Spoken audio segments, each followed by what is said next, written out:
Hi everyone, welcome to Shift.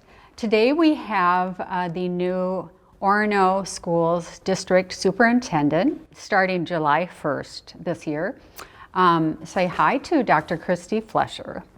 Thank you. Welcome, Christy. Thank you, Jeri. I'm excited to see you. Thanks for having me. We've known each other for a long time. 20 years? Almost 20 years, yeah. And so if I say Spicer is nicer. Yes, that's my home. Yeah, so my college roommate babysat Christy when she was growing up. Yay. But Christy has spent a long time at Orono Schools, and are you going into your 28th Yes, year? yes, I just finished 27 years. And started as a school psychologist. Yes. And really have worked your way through. And one of the areas, or the area you've been in charge of is special services. Correct, yes. Which includes? Special services include all the programs that support the regular program. So it's special education, gifted and talented, mental health, nursing, health services this year in particular with COVID. That's been a huge area of focus. And also crisis and safety, character education, those programs that help all students in classrooms. So before I talked with you today, I reached out to some Orono parents to ask what questions would you have for Christy?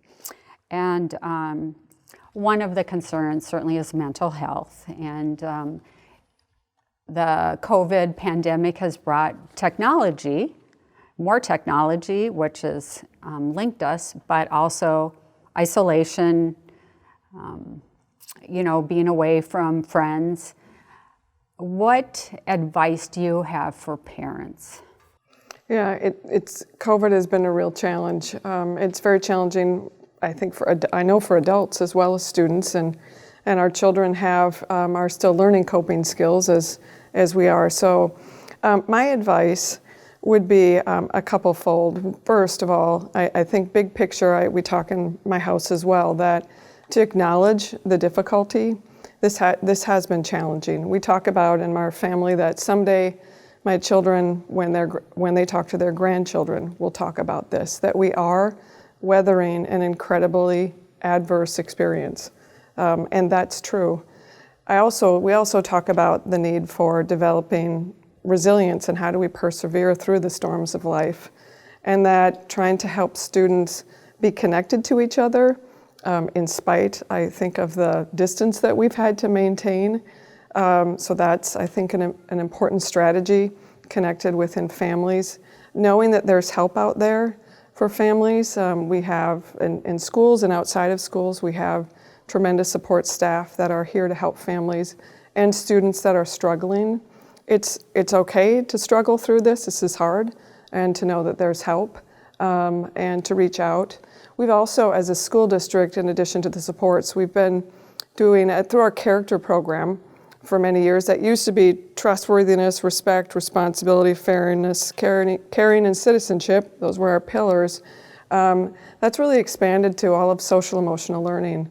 And so this year we've been trying in classrooms and developing programs and having our support staff in classrooms doing what we call Tier 1 support. So building those skills in students proactively to help, knowing that overcoming stress and adversity is a lifelong skill. So if you have a middle school student or even in the elementary, we have our counselors in classrooms and teachers working on SEL or social emotional learning. And I see it in my own child's life, come home. She's talking about that in advisory or in health class. How do we develop grit? What's perseverance? What is resilience? So those are also, I would say, Tier 1 experiences we're trying to build for children right now, and we'll continue. And some of it maybe is compassion too, among kids.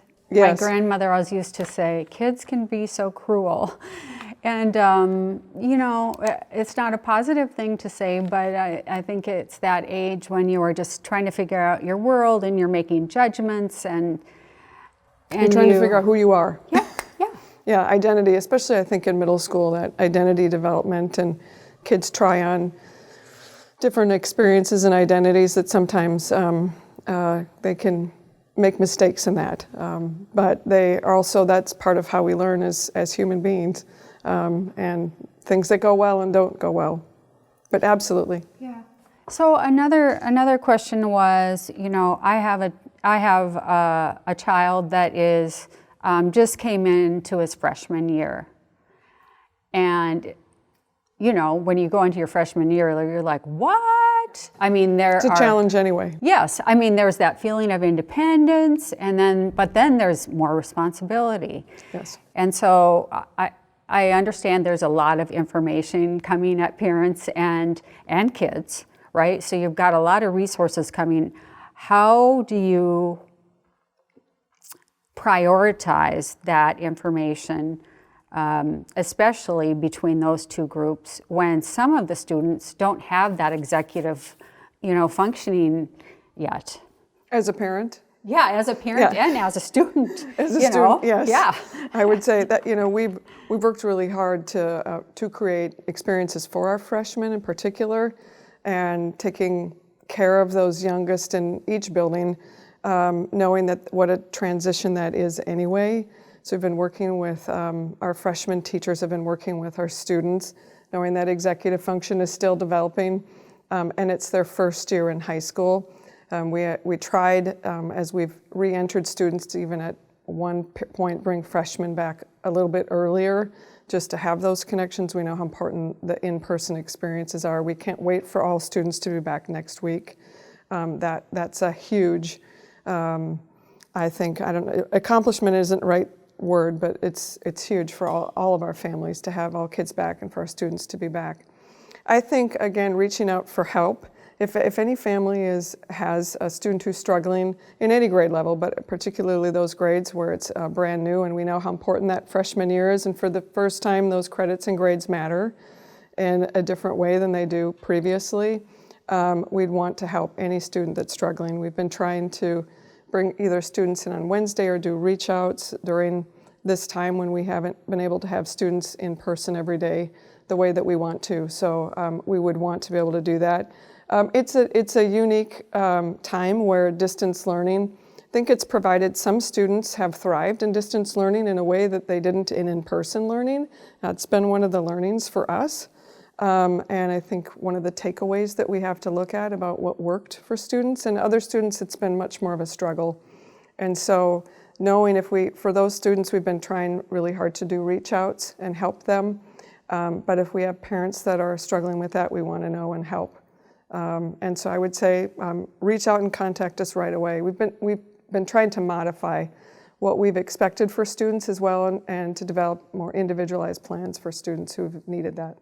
Yeah, from, I think, just your graduate school, and at least mine, I mean, if you reach out to your professor, your teacher, I mean, they're very understanding, and this is sort of the time of accommodations being made. It is. It's a time where I think we've learned and created some incredible accommodations for students that are creative and thoughtful and personalized. So if somebody's not experiencing that right now, we'd want to know. Yeah, and there are huge kudos to you and your staff and the school board. I think that the counselors that you have and the teachers, I mean, everyone has worked so hard and reached out so well. And, there are groups for kids of divorce. There are groups for kids whose parents are deceased. Yes. There are opportunities for kids, but it is finding that person to reach out to. Yes, absolutely, and teachers as well. I mean, teachers have been incredible, and they are often the first person that a student might feel comfortable with to reach out to. Talking about those accommodations and technology, what of the technology do you think you might keep? It's a great question. We're just in process of studying that, so just beginning to work as a staff about, let's learn about it from this situation that we've been placed in. We know that we've had students that have succeeded in ways that they hadn't before. And so part of that relates to time, part of it relates to space. We've had more flexibility than we've ever had. in time and space, and so we need to examine that. Some students, the distance learning experience has been extremely positive, and others have struggled.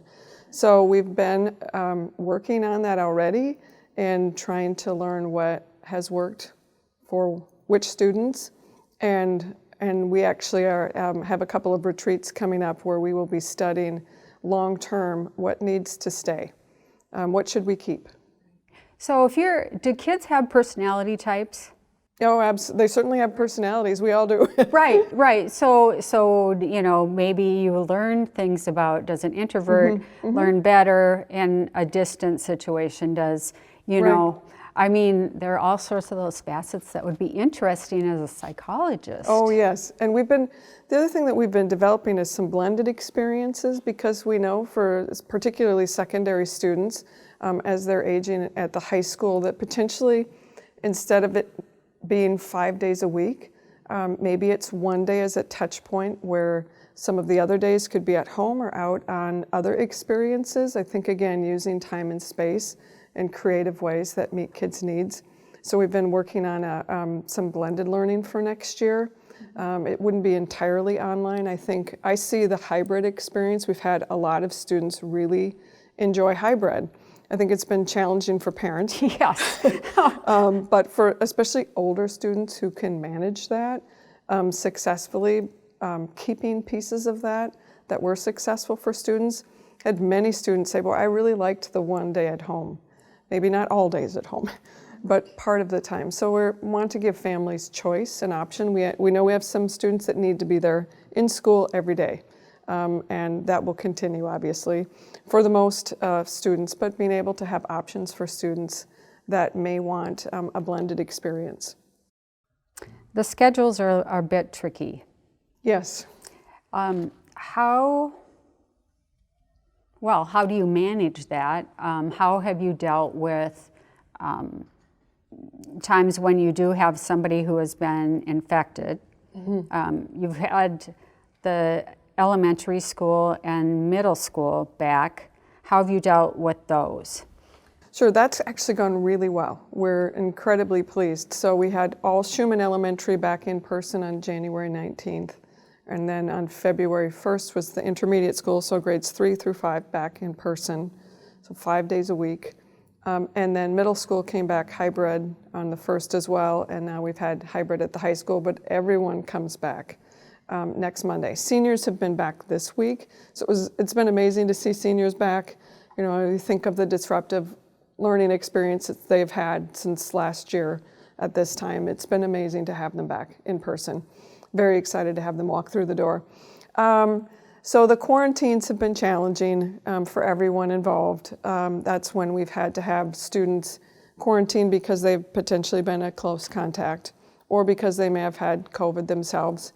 We've had very little transmission on campus between students. That's not where the challenges have been. They've really been surrounding the social activities that surround often sports.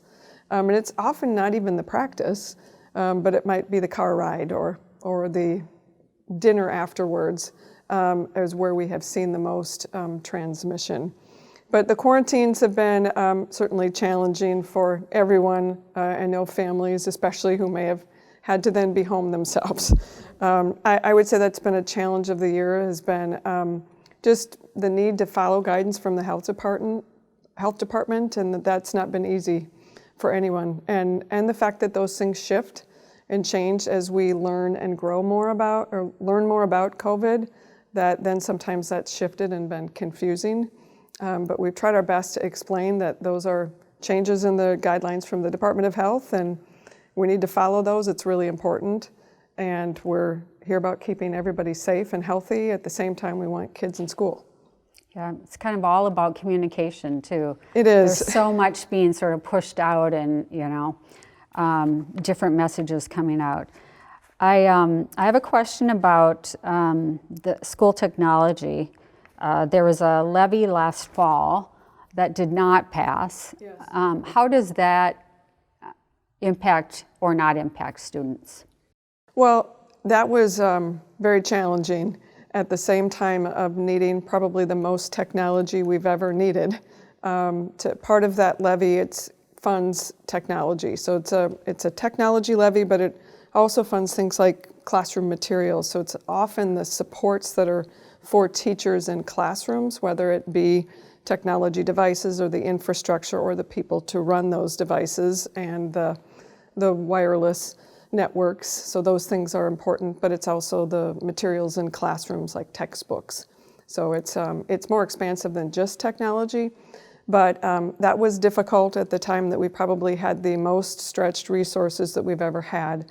So we did everything we could creatively and prioritizing this year, knowing that we still needed cameras to be able to have the better picture quality and visual supports that students need when they were at home.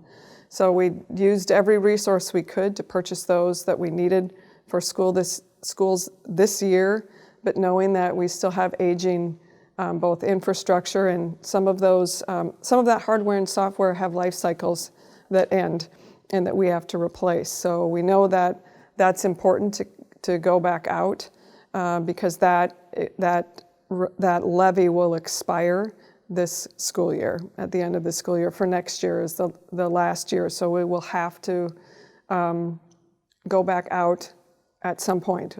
School board is working really thoughtfully through a process to decide timing and what students need in technology. It's a life skill when you look at what colleges and the workplace expect for students to be able to know and do.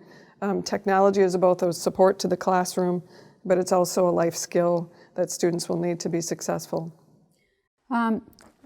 Just two last questions. One is from a parent that wants to know what kind of diversity training or education might you have for students? It's very important. Our students walk into a very diverse world, both in workplaces and colleges. So that's somewhere where an area that we've been growing in. We've been focused on cultural competency for probably the last 6 years and doing much like character education, working with our staff first, as well as I would say placing diversity experiences in thoughtful places within the curriculum, social studies, but even our arts experiences and the books that we're reading. There's a lot of places where you're talking about human experience that it really fits. But we've done most of our work with staff right now because cultural competency is a skill for all of us, and many of the staff also need to grow. We have had a couple of retreats for our students, and it's also been interwoven in our character program because that's a piece when you think about how we interact in groups and how we treat each other, that we have put those together and done a fair amount of training of staff as they are. It's best to some degree to be interwoven, just similar to character, instead of having a minute to talk about it or 10 minutes is separate, that it's just part of the experiences, whether it's in any core content that we've layered it on top of core content and interwoven it there. So training staff has been where we have spent most of our time, and we've done a lot, and I would say personal reflection to examine one's own experiences and one's own cultural competency in order to be able to teach it to students. Yeah, where we live is not yes. Very diverse, but then in another way, we're all diverse. Yes. And so you're, I assume, trying to bring that into the classroom. Yeah, we're diverse economically and from a faith perspective, so we do have that in terms of, and from a, I would say, ideological perspective, we have diversity, but not in terms of, I would say, racial, ethnic background diversity. So we capitalize in talking about human differences and making sure that we are inviting those differences into classrooms, because kids will walk out of here into colleges and work experiences where they need to be adaptive across cultures. So the parent asked me, you know, my kids are not the Orono A student, perfect in every way, except some ways. And I think my child might be better in a trade. What does Orono Schools provide for that different kind of learner or person? Sure. So post-secondary options can look really different, and we do have a partnership with Hennepin Technical College where students can spend part of their school day at Orono. We provide transportation, and there are a number of different avenues of study down there, from law enforcement, I won't remember them all, childcare, carpentry, culinary. Heating, ventilation, Yep, air HVAC. conditioning. Yep. So they spend part of their day learning those skills, automotive training in both small engine and auto body. So we do have students that are spending part of their day in high school, much like the AP programs. It's the same for trade school, or they call it technical college, and we provide transportation. We have students that go there. We also have students in a work-based learning program that spend part of their day also just in the community gaining work skills, because that is what they are, their next place and what they're hoping for. We always are trying to push students to post-secondary education, no matter what it looks like, because we know that in terms of life skills, that they're better off having some, as to the degree they could, some part of post-secondary training. You know, schools have progressed so much from when we were there, haven't they? Yeah. When I was in school, there were often some of those programs within the schools, and we still have pieces of that within school, but some of those we use our partners like Hennepin Technical College. And what is an example of a business that a student might go to? So a lot of our local businesses have been incredibly supportive. So we've had, I'm trying to think of it, they've been at Otten Brothers, they've been at McDonald's, Harvest Moon, many in Long Lake, Chunks Auto. I would say almost all of them have been incredibly welcoming. Gear West, we've had a number of our students placed in all of those locations. Wow. Gem Technical College, Gem Technical, not college. Right. They've had a number of students both in the technical side as well as in the HR side. They've been an incredible partner to us. And in a time when so many of those fields need more people. Yes, we've had some of our students obtain employment there as well. Wow, that is great. So hopefully something for everyone. And if you don't know about it as a parent, how do you find out? It's a great question, but reach out to their guidance counselor. Okay. Counselors can help, and they can help as they're looking at, I would say, walking through the process of discerning next path after high school. That's the time, I would say, to have those conversations. Kids are going, if they're wanting to try Hennepin Technical College, it's 11th or 12th grade. Do you have enough guidance counselors? Well, we've come a long way. I mean, you always want more staff. Right. But we had only, I think, 1 or 1.5. But when you look at the national average in our local competitors, yes, we have 3 guidance counselors. We feel really good about that. We'd love to have more. But they are working very hard at helping students find the next places and where they want and to fulfill dreams. I think that's a wonderful place to help students. It is. What about the demographics of Orono? How is that changing? Demographics have remained largely constant. When you look at, we have very small growth student-wise in terms so general population.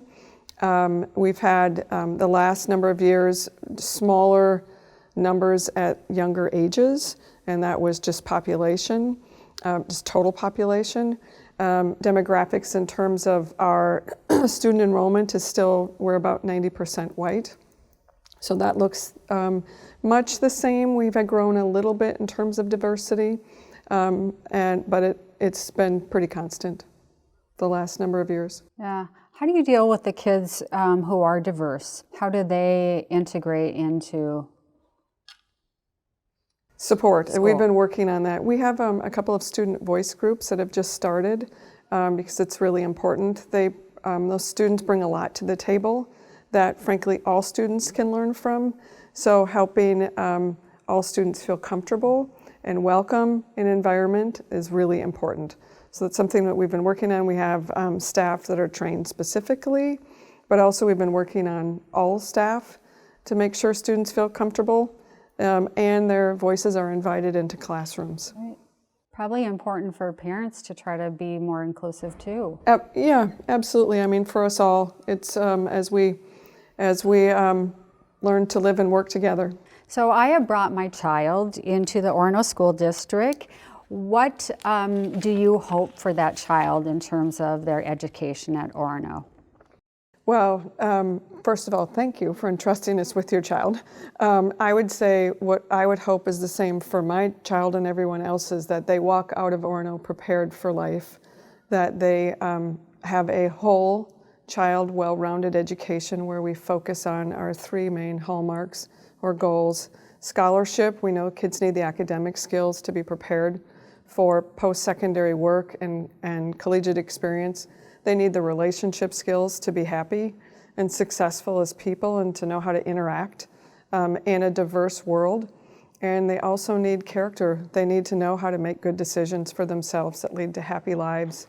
So that's what we want for everybody, to walk out of Orono schools prepared to lead happy and good lives. You know, pushing all students to their highest potential is really important. So we never, for even those early conversations, we never want to close any doors.